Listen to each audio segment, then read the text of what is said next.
Okay, so this is my review of my Seat Ibiza 1.4 Sport.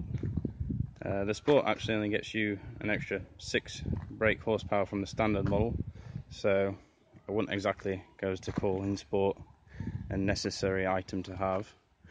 But I quite like the car. I've had it about 3 years. It's done around 60,000 miles. It gets me from A to B. So what do I like about this car?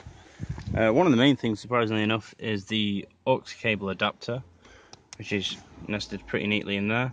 I use that typically 2-3 times a day when driving the car. It's pretty handy.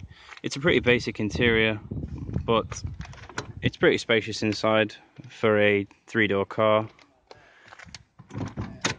Apart from that, it has a rear dimming mirror, which is really handy when driving at night. If anyone puts their full beam on, or if someone comes up behind you, they've got bright headlights, it dims that down. One of the things I quite dislike about this car is the clutch. Now, it's not particularly a heavy clutch, but especially in the mornings when it's cold, it does jitter quite a lot when you set off, which is a pretty uncomfortable drive, to be honest. The whole car kind of like shakes when you set off in first.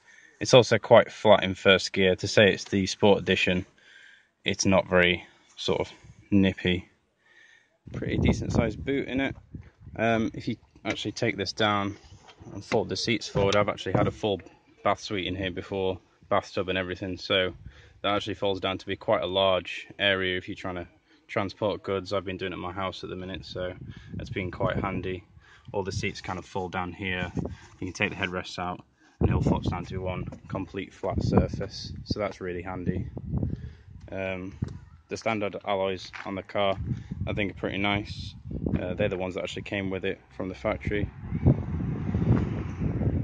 And yeah, that's the review of my Seat Ibiza.